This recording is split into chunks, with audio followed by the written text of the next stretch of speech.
What if everything you thought you knew about faith, religion, the universe, and success wasn't the whole truth? What if the answers have been in front of us all along, hidden in religion, science, and the very fabric of reality? I grew up in the Bible Belt, surrounded by deep faith, but as I got older, I started questioning. That search led me to study psychology, philosophy, and ultimately law, where I was trained to analyze evidence and think critically. As a prosecutor and later a defense attorney, I built my career on uncovering the truth beyond a reasonable doubt. Now, I bring that same investigative mindset to life's biggest questions: faith, spirituality, and the forces that shape our lives. I'm Alexis Austin, and this is Beyond a Reasonable Doubt, the search for truth. It's time to uncover the evidence. Hello, we are back. It's been a couple of weeks since I recorded a podcast, and actually that's not true. I've recorded quite a few podcasts, but I haven't published any of them. And what's been going on is I've been recording podcasts and then they just don't feel right, or the message doesn't sound right, and so I haven't been putting them up because I want to make sure that when I'm bringing you information that it's helpful and that I think it's the right time and the right information. What this podcast is going to go over is I'm actually going to start walking you through a personal journey that I'm on. I have been, like we've talked about, I've been going through and looking at all of the foundational, fundamental books on success. I've been looking at classics like Think and Grow Rich, Neville Goddard's work, particularly The Feeling is the Secret, looking at As a Man Thinketh by James Allen, and a number of other classic works. Thomas Troward is one of my favorite authors, even though he's a bit dense, but I think I like him because he's a judge in the early 1900s writing about philosophy and mindset and success. But what I've been personally going through is I've been trying to figure out what the ultimate truth is behind all of this.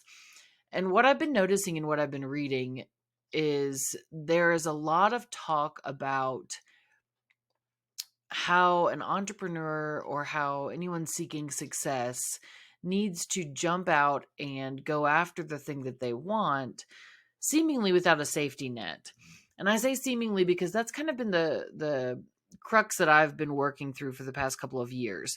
There's this idea in business mindset, success mindset work, that if you have a clear picture of where you want to go, you don't have to understand the how, you just have to start the process and it will unfold. And while that makes sense on just a get started kind of philosophy, the logical side of my brain has always been wondering, well, okay, why does that work? Sure, it works, but why? Tell me why. One thing that I have been seeing recurring over and over is this idea in success literature about moving forward even when the path doesn't seem clear. And every time I heard that, it tickled something in the back of my brain. And I was trying to figure out where the first time I heard this idea was. And I realized that what that concept is it is the concept of faith. Now, I know faith can be a triggering word, especially if you were brought up in any kind of religious home or environment, especially if you're no longer in a church or religious organization. But I want you to stick with me here because this concept of faith, I think, is timeless. And I'm not talking about faith in the doctrinal, dogmatic way of approaching faith. It's not so much have faith in this certain religious organization or this certain set of dogma or doctrines. Faith is much more of a universal concept. And part of my hesitation in bringing this information to you is I was worried about how it would be perceived. I was worried about how people would take it because I know, especially nowadays, faith can be a very triggering word. What's interesting, though, is that all of these success principles actually are rooted and founded in faith. And so my whole thing that I've been working through is I've been trying to figure out, okay, well, if all of these books are talking about faith, what is the actual best source to figure out how to operate in faith? What does that look like?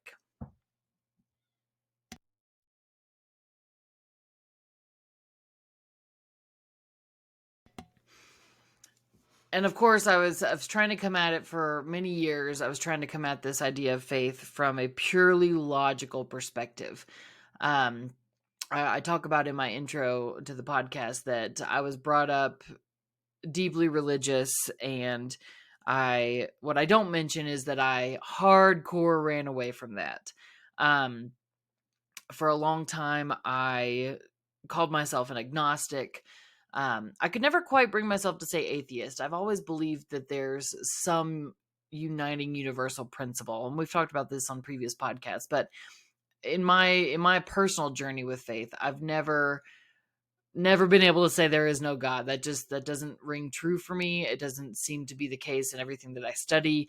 And I think, in fact, if you dive deep and you look at, let's say, just success principles like today, but even looking deeper at quantum physics and quantum mechanics, there's too much of a uniting principle, too much of what seems to be an organized, planned out design for this to have all just occurred randomly.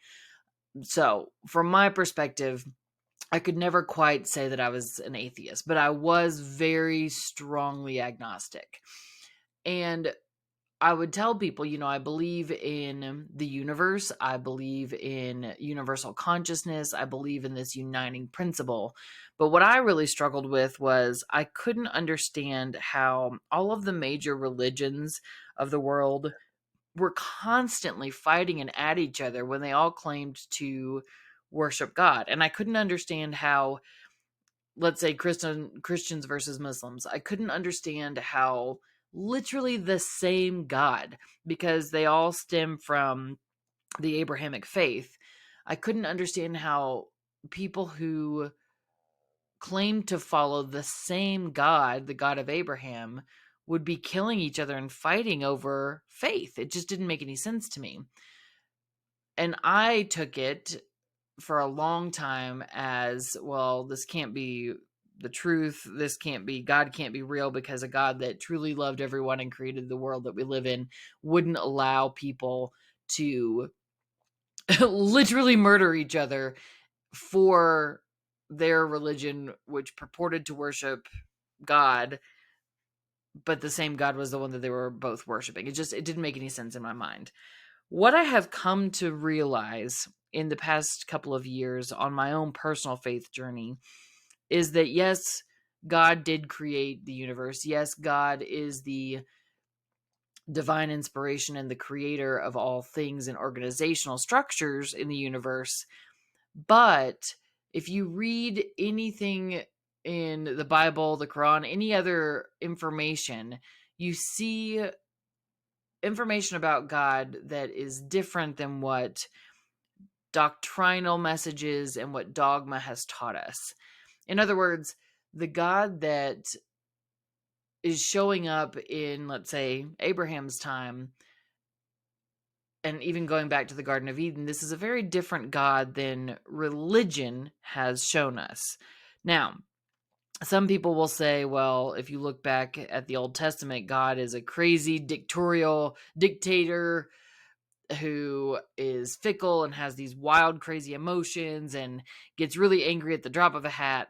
And in my reading, when I'm looking back, I've been studying the Bible quite a bit quietly, so no one thought I was crazy. But I've been studying it from the perspective of, okay, let's try to figure out the truth here. I mean, the whole reason for this podcast, I started this because I wanted to get to the truth beyond a reasonable doubt. I wanted to dig into what's actually true in the world, what's actually true behind success principles. And I've been doing this on my own privately, not just with success principles, but with life issues for quite some time now. And what I found is, when you look at the Bible from the perspective of, well, there were countless people who authored different portions of it in different books, you always have to look at how something was created. Now, I know a lot of my more indoctrinated religious friends may take a bit of offense to this, but hear me out. when we're looking at any type of writing, let's not even talk about the Bible. When we're looking at, let's say, any of the success books that I've mentioned on this podcast, so Think and Grow Rich, As a Man Thinketh, any of these foundational success books, you also have to take into account who wrote it and the time in which it was written. For example, Think and Grow Rich talks about concepts and has different wording that, if it were written today, would be incredibly off-putting to a number of people.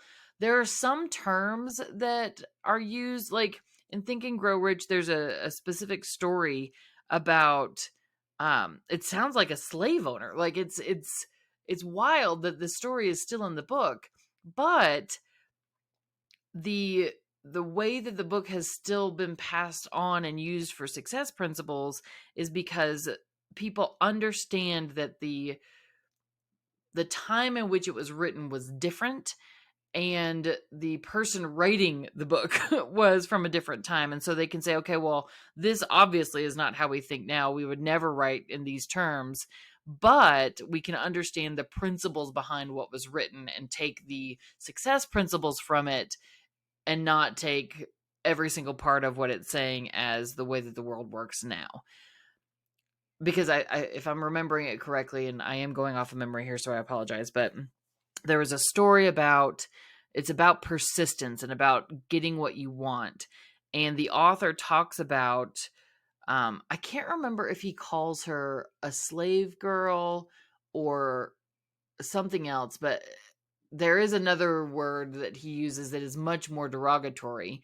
It's not the N word, but it's something where we would not normally use this type of language in today's modern world, and we definitely wouldn't use this to describe any human being.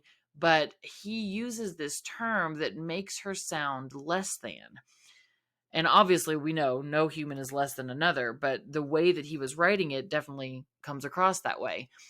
But the point that he's making, and again, I'm not defending his characterization at all, but the point that he was making is that he was trying to describe this person who, at his point in time, society deemed as less than.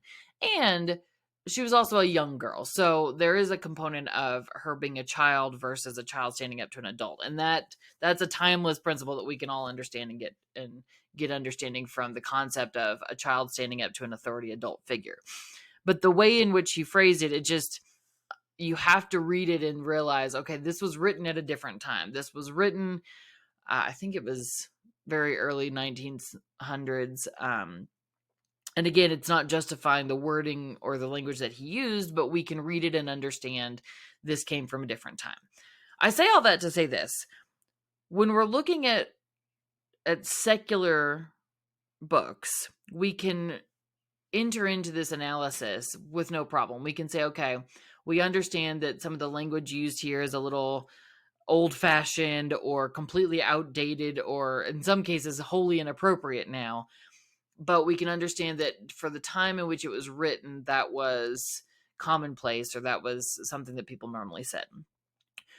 For some reason, though, people have difficulty approaching the Bible from that same perspective. They won't acknowledge that, okay, there were different writers, there were different times. I mean, the writing of it spanned across centuries. So, of course, when you're reading this, you have to understand that not only were there different authors, numerous authors that penned different passages, but there were different centuries of cultures that were being referenced in the writing of this book. So if you look at it from the perspective of, okay, let's look at this both as a text that gives us very sound principles for life, but also look at it within the context of, this was written by numerous people over the course of centuries, and we have to understand the historical setting of it, it becomes a lot easier to digest and get information from it from a non-dogmatic, non-religiously charged perspective.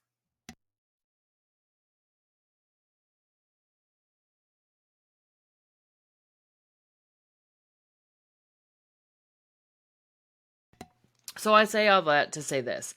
I have been going through and rereading different passages and different sections of the Bible, trying to get a better understanding of this idea of how success truly relies on faith.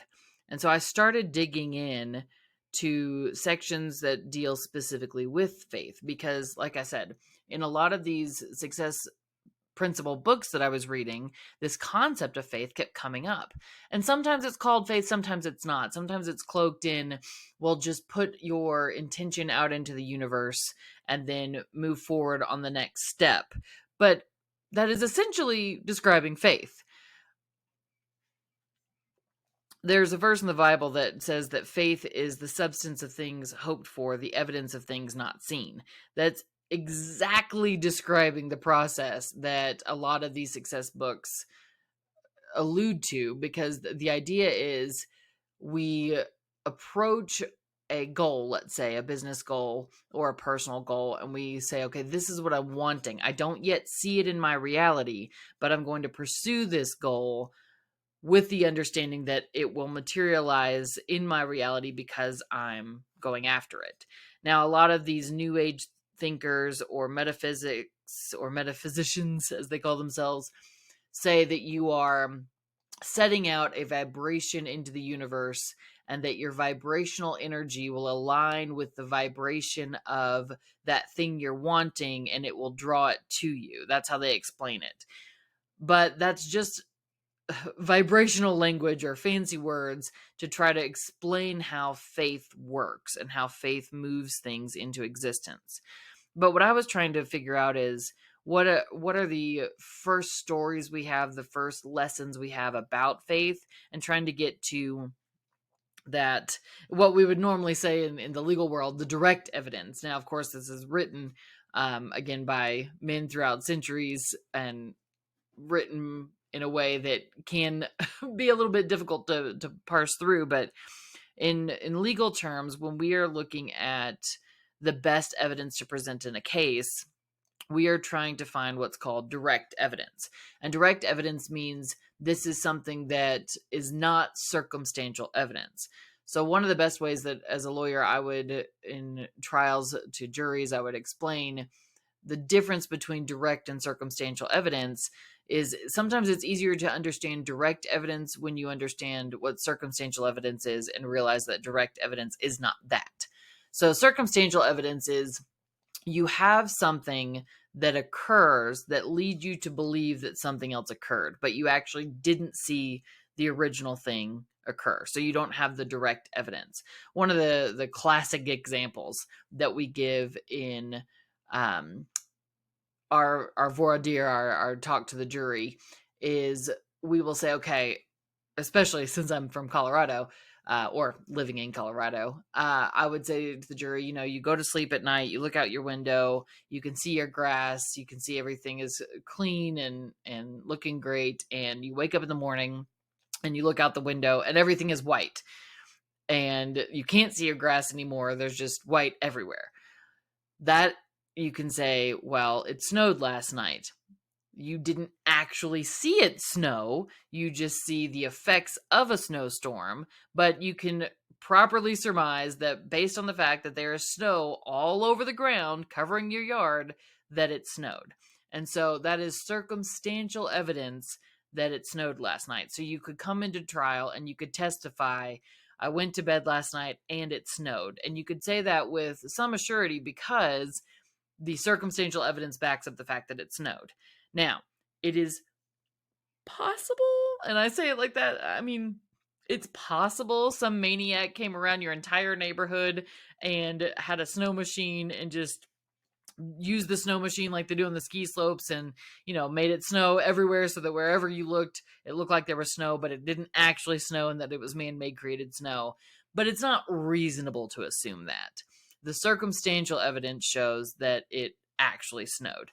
So that's what we call circumstantial evidence, where you don't have that direct visual sighting of the snowstorm occurring. You didn't actually see it snowing, but you can very clearly assume and safely assume that it snowed because there is snow everywhere. The circumstantial evidence shows you that it snowed. when we're talking about the different kinds of evidence, there's circumstantial evidence and there's direct evidence. Now, direct evidence in this example would be you were standing at your window and you saw it snowing, and therefore you can say, yes, it snowed last night. That is direct evidence. Direct evidence is something that someone sees or hears or witnesses or has evidence of occurring. That is direct evidence. So when we're talking about success principles, I was trying to find the most direct evidence for how this works.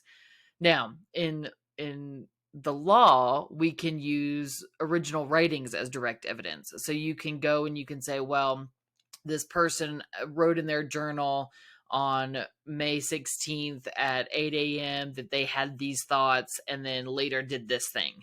And so you can pull up the journal and say, well, this is direct evidence as to what they were thinking because they wrote it down at this time and it's dated. So when we're looking for direct evidence of success principles, and specifically this concept of utilizing faith to gain success, then the most direct evidence that I could possibly think of was either personal experience or looking at original writings on faith. And the most original writings that I can find on faith that I'm aware of lie in the Bible, specifically I was going to say specifically one portion of it, but no, it's the most direct evidence that I know of lies in the Bible. Now, that could just be because of my background. It could be because of the way I was raised. Maybe you know of something even earlier. But for me, the most direct evidence that I can think of when we have this conversation about faith comes from the Bible. So that's what I've been working through. I've been working through this idea of how does success actually show up by using the principle of faith. And faith, again, is if we talk about it in business terms, we set a goal, we set an intention, and then how do we get from where we currently are, not seeing that example showing up in our world. So let's use the example of I need to make $20,000. You say, okay, this is what I need. Because I need it, I have to find a way to get there, but I don't know how, because if I knew how, I would already have the money, right? So I have this need. I know that I need to get there. All these success principles say, well, I set my intention to make $20,000, but then what do I do? Faith is the connecting portion of this. Faith is you have faith that you are going to find a way to create this money. You're going to find a way to find this money. Your job is to just take the next step. My mentor always told me that your job is not to figure out the how. That's the universe's job. That's God's job. Your job is just to figure out that you're going to do it. So in the example of creating $20,000, your job is not to know how you're going to come up with the money. It's just knowing that you're going to come up with the money, having faith that it will show up, and then taking the next step that presents itself, knowing that whatever that next step is, somehow you will figure out what the next steps after that are to make the money. And again, if you don't have the idea of faith, this can sound really woo-woo and crazy. And maybe to you, faith also sounds woo-woo and crazy. But by having this kind of gap in understanding in a lot of these success books, saying, okay, you set the goal and then you just take the next step without knowing what the next 5 steps are, it can seem a little, what's a good word? Not flippant, but it can seem a little just kind of just out there to say, okay, well, I know I need this money. I'm going to just take the next step and then we'll see what happens. It's less about trial and error, though, when you bring the concept of faith in. When you bring the concept of faith in, you can say, okay, I'm exercising faith. I am exercising the knowledge that something exists, even though I can't yet see it. It's the evidence of things hoped for, but not yet seen. I know that this is what I want. I don't yet see it, but I'm going to operate on faith. I'm going to move forward in faith that this will come in. So bringing that idea of faith into the discussion really does, in my mind, connect how you get from a goal to actualizing what you want in your reality. So my intention for the next couple of episodes here is I'm going to pull in the things that I've been learning about faith by going to the direct evidence, by going to the Bible and pulling out the stories that I think demonstrate how faith is used to achieve success. Now, again, if your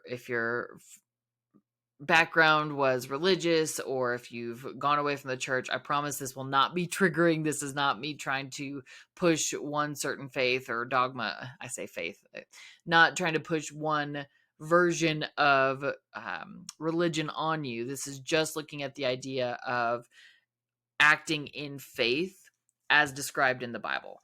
So I'm not trying to say, oh, you have to approach this as a Lutheran or as a Catholic or as a Baptist.